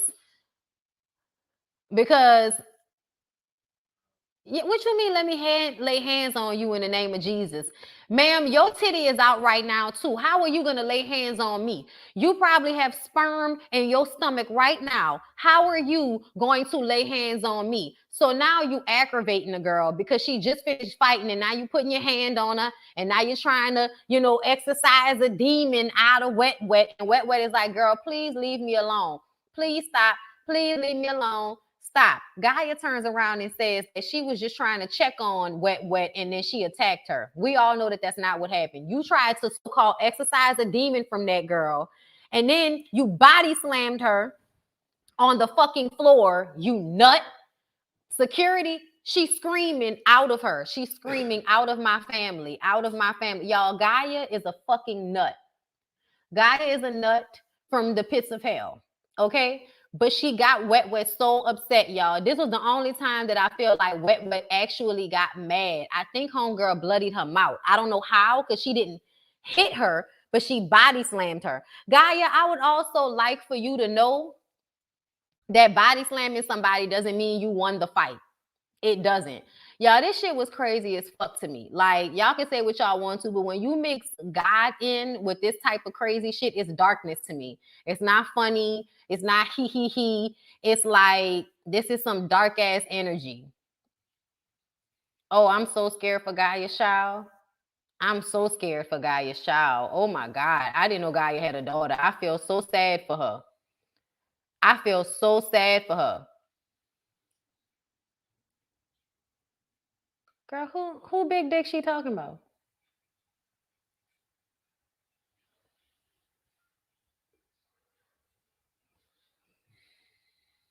She's talking about a dream she had of Jesus, and Jesus was like a pimp with a big dick, and she casted a demon out of Jesus. So now you got wet in her bloody mouth trying to get to Gaia for dear God. Joseline comes out to ask what happened, and Gaia lies. So security has to explain to Joseline that Gaia was hiding under the desk and attacked wet. And so then Joseline is like, okay. You want to squat up? You want to square up? You want to fight? Okay, let's do it then. Y'all square up. And she thought wet was gonna say no. But wet was like, no, bitch, I'll square up with this hoe. So they wanna do it? Walk away right now. Joseline said, I would have said no. So now you got Gaia. Gaia was trying to do her wrestling thing. But y'all, wet was punching her in the head so fucking hard that she couldn't really get her at first. Then wet had Gaia by the head. So she was trying to get her on the ground, but she kept hitting her and she was pulling her. Eventually, they fell and she was able to get her in like a headlock situation. But she still had Gaia by the head and was hitting her in the head while they were in that position. Gaia seems to think that she did something. The way Joseline picked up wet and grabbed her titties was hilarious, y'all. She picked, hold up. She picked wet up and grabbed her titties. Y'all, that shit is hilarious. Okay. So Joseline is like, all right, that's enough. Y'all did it. That's enough. Now you go that way and you go this way. All right. Them punches they had to hurt because Gaia thought she was gonna swoop wet. And when wet was punching her in the fucking head, and you can hear this shit, you could hear it. Gaia, I know you feel like you won, my love, but you did not win.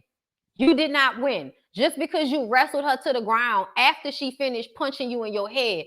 See, street fighting is a lot like boxing. Whoever got the most licks is usually who won the fight.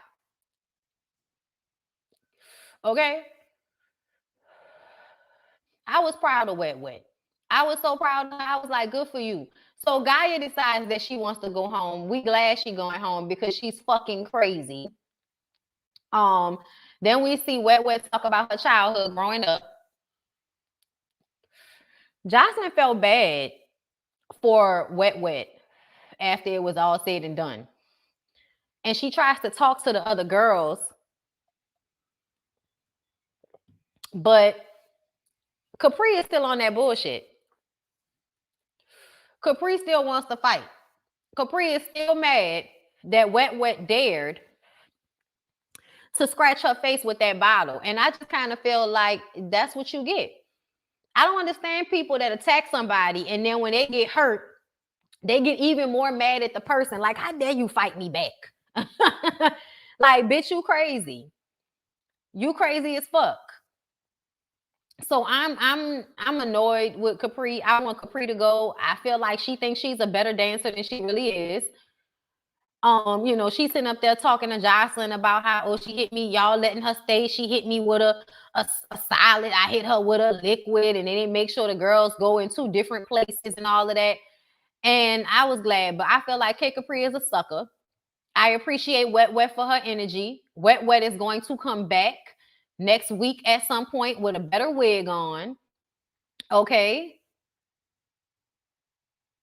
Jocelyn said, you reminded me of one of my first hoes. Okay. Yeah, Jocelyn, you had hoes. You was pimping hoes. When was that? When were you pimping hoes? Was that when you was telling Stevie you didn't want to go back to the strip club? Or when you was making all of this subpar music with ballistic beats? When was it? When were you selling pussy that wasn't your own, Jocelyn? Let us know. Inquiring minds want to know. We missed that portion of your story because we thought you went from being a hoe to Stevie J to, you know, doing whatever the fuck you was doing on social media and then getting your own show. The wig was not better. The wig was better.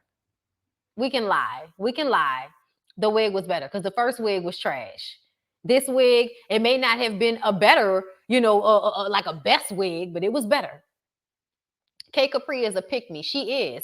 But you know what that made me think about K Capri? I'm wondering what happened with her and that girlfriend. Y'all remember that first day K Capri said that she was all fucked up and had this fractured and this hurt and we couldn't tell because she had gotten in a fight with her girlfriend? Well, now I want to know, did you get in a fight with your girlfriend because you started it or because your girlfriend started it?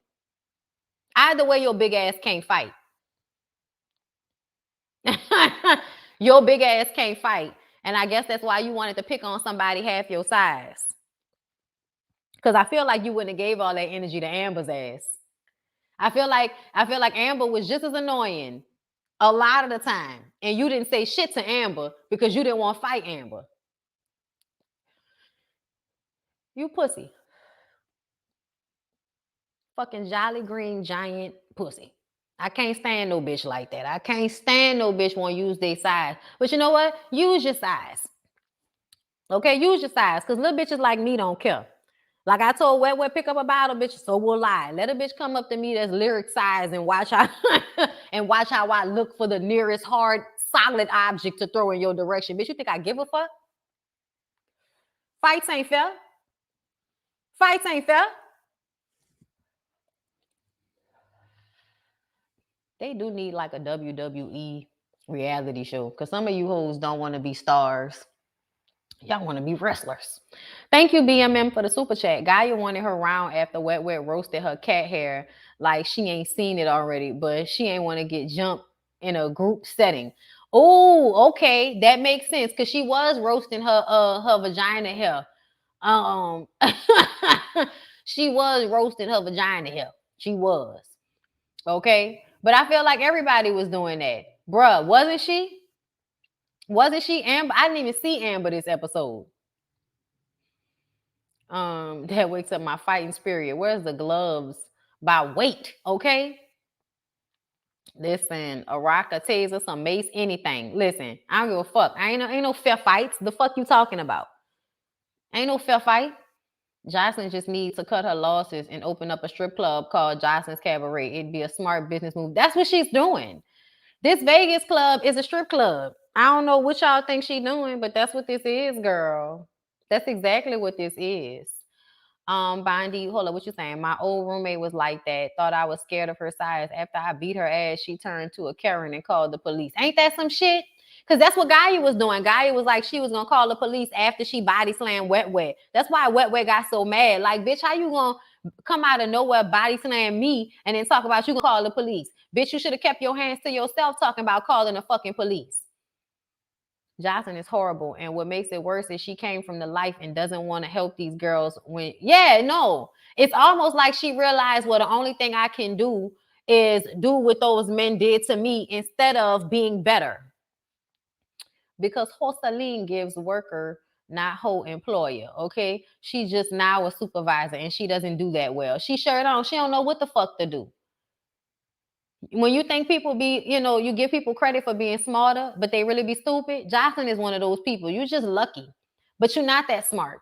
Because if you were smart, you would have raised your level of consciousness and realized that this would have been, let me tell y'all something. If Jocelyn was smart, Jocelyn would realize that Iyanla is gone and you can facilitate girls coming out of the street, coming out of prostitution, and help them do something better. Even if that's by coming working in your cabaret, then come work in your cabaret, get on a show for a season. If it works, you get you some solid girls to work in your club constantly. And then you have the show to come in and film, and you have the girls that are on for the show, just like Black Ink Crew and all of them do. But you help the girls. You give them access to real therapists and people that can help them deal with their feelings and deal with the things they're going through, and be like a person, a mother personality. Be like a mother to the girls, okay? That's what you were supposed to do. And that type of show, even with all of this gutter shit on it, eventually this type of show could have made it to a real network. Because, and I mean, besides WeTV, no disrespect to WeTV, they are a real network, but I just mean it could have made its way to VH1 eventually, MTV, one of them other ones that, it ain't gonna make it to own, girl. This ain't gonna make it to own. But you know what I'm saying? It could have been on another show, another network that would have got it more pub if she would have pushed it from the standpoint of helping girls get off the street, because she know what it's like. And she don't want them to ever have to say to a nigga, I'm not going back to the strip club, Stevie. Like, it should have been from that, instead of the idea that let me adopt the same ignorant mentality that the men who used and abused me used on me. Let me use that on these women and make me a little money off of them. There's no longevity in this. There would have been longevity in this if she would have raised her level of consciousness. But Jocelyn is a low vibrational bitch that pretends to be better. But if you were actually vibrating on a higher level, then you would have realized that this was a way for you to do all of this gutter shit, but then help these girls come out of the street, help them get to better situations, okay? And then you can constantly have a flow of girls that needed help, that were really talented, that could be seen on your show. That way they can get opportunities in other places. And some of them you keep and they stay in your place, and other ones you filter out and bring in a new set of girls the next season. It's smart, but it's obvious you're colorist, you ignorant, you male identified, you are bisexual but say homophobic things, you are problematic, you are disrespectful, you are abusive as fuck. And this is only going to last for so long before people get tired of this, just like they got tired of Bad Girls Club. Y'all may still like to watch that shit, but y'all saw I stopped reviewing that shit years before it ended, because I got tired of that shit. And then eventually what happened? When we stopped reviewing it, yeah, it may pop for a little longer, but when we stop reviewing it, and I'm talking about when YouTube and reviewers and us stop talking about it, it only has a few more seasons before everybody stop caring about it. And that's not just about me. I'm just saying in general, that's what I've noticed. That when the people stop talking about your show on social media, when the YouTubers not reviewing it no more, if it's a reality show, you might be on your way out if you don't revamp. And that's just what it is. But anyway, y'all, I'm about to go. I enjoyed y'all. And I really feel like I really be coming to y'all with these shows, but this is really so we can talk for 2 hours. That's what this really is for. It's about the shows, but it's really for us to talk for 2 hours. So if you don't watch a show, you might want to check out my live anyway, just to see what we might be talking about. Because, child, we be talking about real life shit on these shows. When I do scripted TV tomorrow, and we got to talk about Kings of Napa, girl. Okay? But yes, y'all, I love y'all so much. I hope y'all enjoyed me today because I enjoyed y'all. Don't forget to sign up for the website, BondyBlueShow.com. Become a member, get a part of the conversation, be a part of the forum. Okay, no more Patreons, y'all. No more Patreons. I love y'all. Peace out.